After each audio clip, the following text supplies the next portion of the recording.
Hello YouTube, welcome to part 20 of the Educated Barbarian. Yes, it's been 20 episodes focused on the Meditations by Marcus Aurelius.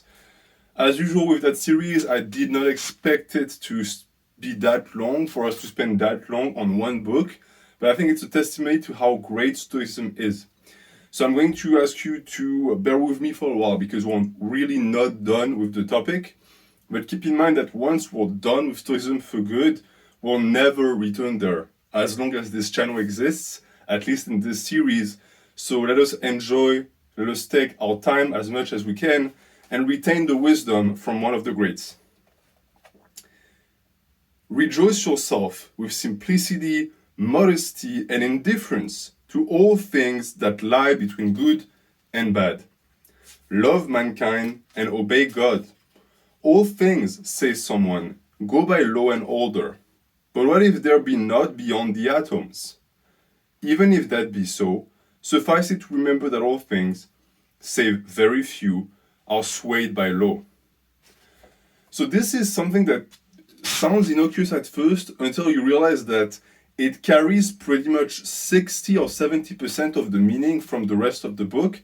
And if you didn't read the rest of the passages, you wouldn't understand why. So here, a lot of topics. First off, the idea that all things lying between good and bad are none of our concern, or at least we shouldn't concern ourselves with. First off, it touches on the idea that the very concern with morality, at least the morality that we have nowadays in the modern world, is a waste of time, because it's the assignation of value to things that should be assigned by you. And therefore, what he's telling you here is that it's not that good and evil don't exist. On a certain level, it's that good and evil, when it's not you who decide which is improper, because it means that it's being pushed on you, right? You're not the one who has thought about it. It's authoritative. It is something that you don't quite get. You haven't tried to intellectualize why something is good or bad. And then on top of that, he also tells you that there is no such thing as good and evil. And that could be misinterpreted as moral relativism, and I understand why some people could potentially say that. But in this case, to me, it's just the Stoic message. And the idea in this case that what is going to be good or evil, good or bad, is going to be relative to you and related to you. And that the preoccupation with such questions to start with is a waste of time because it's pseudo-intellectualism. The difference between the two values in morality is an applied practice. It's not theoretical. And you could spend hours and hours discussing what is good and what is bad. But at the end of the day, I think that you reach a point where if you're intelligent enough or if you have enough of a free spirit, you realize that these could be discussions that go forever. And if you're the type of person that likes to play devil's advocate, you can find justifications and defenses for evil things actually being good, etc. Marcus Aurelius already understands that, and he tells you that's a waste of time to not preoccupate yourself with that. Just live your life according to your principles. Love mankind and obey God. Interesting, obey God. We've spoken about God before, but it's the first time that Marcus Aurelius tells you to obey them. He tells you to respect them, to follow their nature, but never obey. And the word obey is a strong word. And it, again, contradicts with the idea of Stoicism. And it's not a mistake that it's found in this paragraph. The very paragraph where it tells you not to worry about evil and bad and good, or evil, good and bad, even though, look at Stoicism. A lot of people perceive it as being an ideology that has a very strong idea of what is good and what is bad. And it has. And yet, here, it's not really conveyed at all. And the reason why, in my opinion, is because what he means by obey God is obey your nature, obey the source, which in reality means obey yourself. And that's a topic that if I find the right video type, I will make one day, where I discuss religion. But in reality, the gist of my idea, and an idea that is not mine, a lot of philosophers have that same idea, is that God is you. And from that, you can infer a lot of meanings, none of which I'm going to get into today. But I think that Marcus Aurelius shares the same idea, especially when you look at that sentence. everything goes by law and order, so that's the law of nature. And the questioning that Marcus Aurelius poses here is that, what if there were none? Because in reality, law, the judiciary system that you have to respect, is based on morals. A lot of people forget that. It's based on a preconceived idea of what should be punished and what shouldn't be punished, right? For example, you throw an apple on the ground, you're not going to get punished. You throw a vial of toxic substances, you will. And there are, of course, reasons for that, because the apple is not hurting anyone. But all of that was a construction at some point that made a separation between what needs to be punished for the good of society and what can just, be ignored completely. And what Marcus Aurelius tells you is that even if that wasn't the case, even if we were just pure nature with no culture, that wouldn't matter.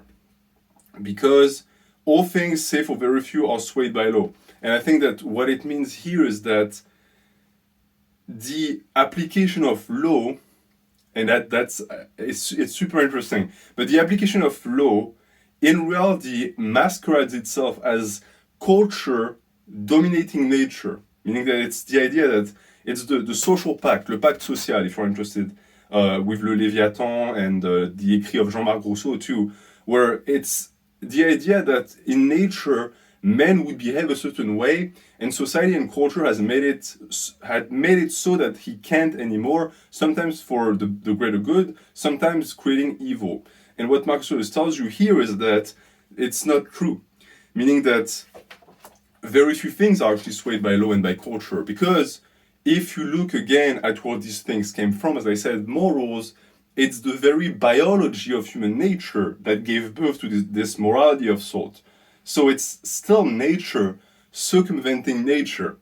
Culture and all of that are just byproducts of it. There are armed hands, or in French we say le bras armé, which is like the arm, like the appendix that serves to do the action, but it's attached to the body, and the body is nature.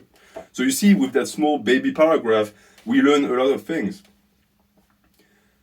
Concerning death, if the universe be a concourse of atoms, death is a scattering of these. If it be an ordered unity, death is an extinction or translation to another state. So again, two ideas, the idea of, and in this case it's on a different realm in reality, because one is the idea that, a very nihilistic idea, that we are just sacks of flesh running around, so it's pure nature, but it goes beyond that. When we're talking about nihilism, I'm going to have to wait until we get to Nietzsche, because it would be too much here, and especially since Marcus Aurelius never really fleshes it out, but that's pretty much the idea, that we're just like walking chicken heads. And the other one is that we are walking chicken heads that were put there for a reason, that there is an order to all of this madness. But in both cases, death accomplishes the same thing. It's the destruction of that. So in both cases, nihilism is wrong, meaning that it doesn't really matter if we have a purpose or not. Death is that disappearance, and therefore it can be understood the same way in both cases. But what I really like is that if we're looking at it as an order, as if we're from a source, and not we didn't just appear and pop randomly on Earth for no reason, death is not just seen as an extension. There's also the idea that it could be a translation to another state, which could be reincarnation, passing to a different realm, like heaven, if you believe in heaven, etc., etc. So you see a lot of ideas that are reflected in many religions, in the writings of Marcus Aurelius. This from Plato. To the man who has true grandeur of mind, and who contemplates all time and all being, can human life appear a great matter? Impossible, says the other. Can then such a one count death a thing of dread? No, indeed. So this is looking at the grand scheme of things. And in reality, you look at the grand scheme of things, he is right and Plato is right. We are nothing but a speck of dust in the history of time, the history of this planet. We consider us to be grander than that, because one, we are the ones writing history, and therefore we are the heroes of our own story, so we are the most important thing of our time, of course. But keep in mind that from another one's perspective, it's not true. If you go back millions of years and you somehow could communicate with a shell at the bottom of the sea, that shell would tell you that this is the most important time of history, because that's when it's evolving. But it doesn't really have the power to tell you that now, because it's most likely gone. You could counter that argument by saying, well, we are the first sentient beings, and therefore we record history, and history that is not recorded is history that never happened. And that's valid. That's a discussion about speciesism in reality. What makes humans different from the rest? Why are we so important? I do think we are important, personally. I do think that we are superior to animals. But it's a question to be asked. And so the conclusion in here is that, of course, once you understand that even within the greater importance of humankind, we are still nothing, and we've barely been here in reality, we just arrived on Earth, then the death of one or the death of all doesn't really matter. That's a dangerous mindset because it could turn into nihilism. In reality, death of one is a tragedy, and death of a million is also a tragedy. It's not just a statistic. But it's not what he's trying to get at here. He's trying to just let you understand what death represents outside of the emotions attached to it, so that you can actually look at it without the emotions attached to it and not be afraid of it. It is a saying of Antisthenes that it is the part of a king to do good and reap reproach. I especially like this because we, I think, lost that meaning. We went away from that. Most kings nowadays, politicians, presidents, etc., they do the exact opposite. They do bad and they reap good publicity. And there's a trend, I'm not going to name any names, you're going to know who I'm talking about, of the best politicians on earth, the people who actually work for their people, being vilipended and destroyed in the media, but in reality what they're doing is actually they are fulfilling their role. And they're fulfilling their role, as Marcus Aurelius says, because they are doing good and they reap reproach. That is the role of a king, because a king is the individual that has decided to work for the collectivity and the group. And therefore, if he were to not reap reproach, most likely it would mean that the people that he's serving are subjected to him, meaning that they cannot open their mouth. Because you can be the best person on earth. If you help 1,000 people, there's going to be a few in the crowd that are going to have issues with you, and they're going to voice them. So you're going to always hear reproaches, and that's normal. That's the way it works. It's the reason why also tyrannies and fascism and tyrants everywhere in reality, authoritative dictatorships, are so wrong. It's because when you stop reaping the reproach of the people, you stop working for the people because you don't hear their voices anymore. So again, a one-liner that is incredibly deep and could really just motivate an entire video. He says again, in truth, and by he, here it's Plato, okay, it's not Antisthenes. He says again, in truth, Athenians, the matter stands thus. Wheresoever a man has chosen his stand, judging it the fittest for him, or wheresoever is stationed by his commander, there I think he should stay at all hazards, making no account of death or any other evil but dishonor. So that's the stance of Plato, okay, who's basically talking about a soldier or any level of military corpses that are positioned somewhere. And what he's telling you is that duty is at this point most important, and it is not affected by death or any type of torture, okay? That is counterbalanced by him saying also, consider, my friend, whether the truly noble and the truly good be not something quite apart from saving and being saved. The man who is a man indeed should not set his heart on living through a few more years of life, nor should he make that the end of his desire. Rather, he should commit the matter to the will of God, assenting to the maxim which even women use, that no man can elude his destiny, and studying in addition how he may spend a life that remains to him for the best. So I say opposite because I do see a contradiction here. First off, we're going to quickly cover the which even women use. That's interesting because it injects the idea and meaning in the text that men are concerned by destiny and women aren't, or at least at a lower level. And you could say that it's just a sign that it's a society that still at the time was mostly dominated by men.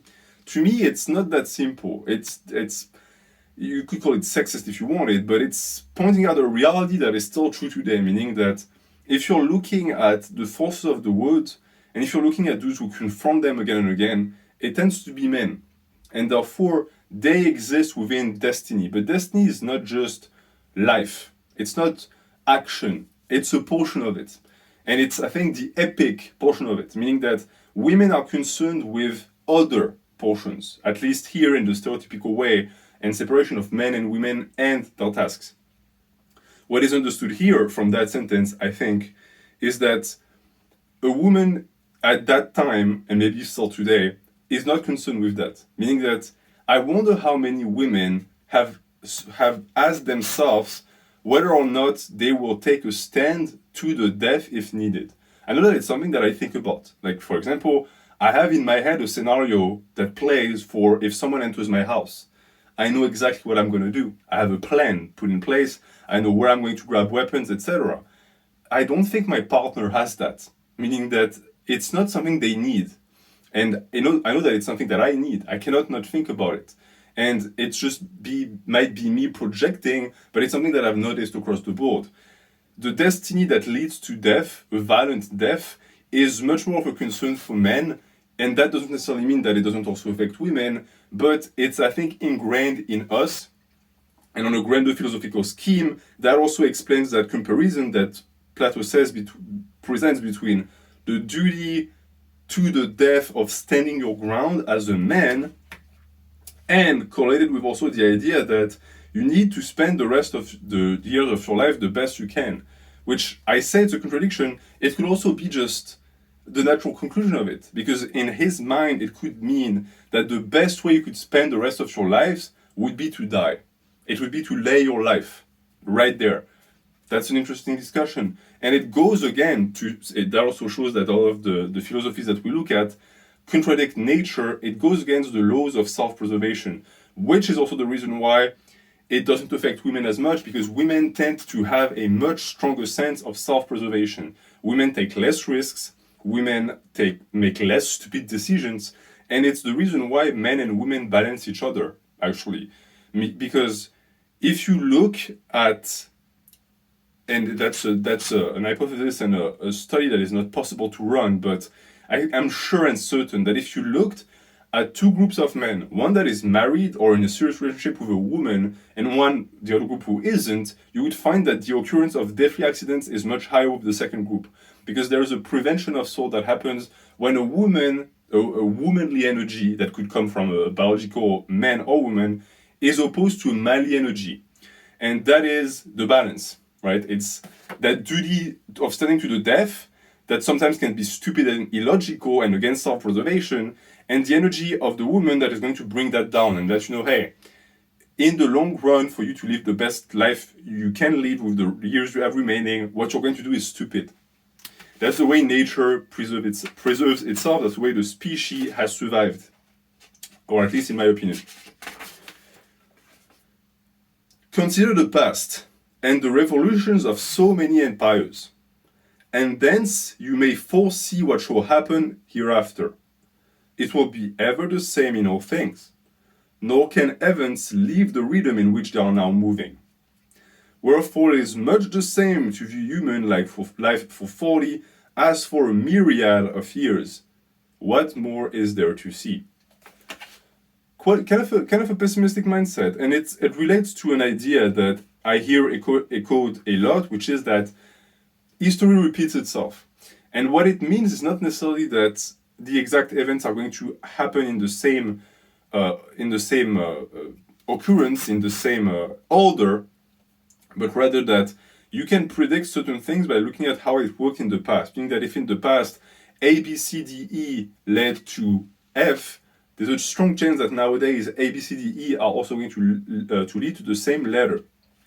But that is self-reflection in reality, because if you look at the history of the past and the great empires that came and went, a lot of them that we don't even know about, by the way, because a big thing with history, and that's so funny with humans too, is that we are obsessed with cataloging the past and recording everything, but we're also obsessed with erasing it at every turn possible. And there are warlords, there are empires that made it their life duty to make it so that the previous empire that ruled the world for hundreds of years would be erased, or at least pushed down so that no one would remember them. Because human conquest happens on the battlefield and in books, both. And I would say that the book version is more important in reality, because that's the one trace that we have left. And we still do that, by the way, for people who think that it's just something barbarians do. It was done after World War One, after World War Three. If there's a World War Two, sorry. If there's a World War Three, it will happen again. The victors are going to modify history to look better, because they need to solidify the basis on which they're going to rule from now on. And you can only rule if people think that you're righteous. Because even though there are evil countries and empires and presidents and governments in the world, none of them will outright say that they are evil. They still base their ruling on the ground of morality. And that concludes in, what more is there to see? You've already seen it all, and therefore, for you to live 1 year or 40 years, what is the difference? Well, in this case, it doesn't necessarily mean that you shouldn't actually live. It means, however, that you shouldn't feel anxiety at the idea of not living forever. Because in reality, you've already lived forever. If you think about the source, you've grown up in an empire that was destroyed and you died, but you're still there. And you're still surrounded by an empire that is going to crumble at some point. We're going to do, I think, one more. It's going to be a short episode today. And this one is interesting. He is a better wrestler than you, but not more public-spirited, more modest, or better prepared for the accidents of fate, not more gentle towards the shortcomings of his neighbors. So this is applicable to YouTube Fitness tenfold, because YouTube Fitness has taken specific categories and characteristics of life, having a good-looking body, being muscular, being lean, being strong, etc., and it presents it as being the holy grail. Like, if you have it, you have it all. Well, no, there's a lot of people who have it, who are stupid, who have never received an education, who are unkind, who are incapable of reading a text, who are bad at maths, like me. No one is perfect. But the englobation of all of those qualities in the halo effect that makes you believe that someone who's good looking knows everything is dangerous. Because, as Marcus Aurelius says, okay, he might be better looking than you, but what about the rest? You're not keeping track of the rest, and that is going to make you feel worse about yourself, and that's no good, because it's going to make the rest that was superior inferior with time. So be extremely careful with that. Comparison is the thief of joy. There is no point in comparing yourself with others unless you're competing directly with them, which in reality never happens on YouTube Fitness. But that's what I'm going to leave you with today. I presented a lot of ideas. Let me know what you think. Let me know if in your readings you had the same interpretation. And I will see you next time.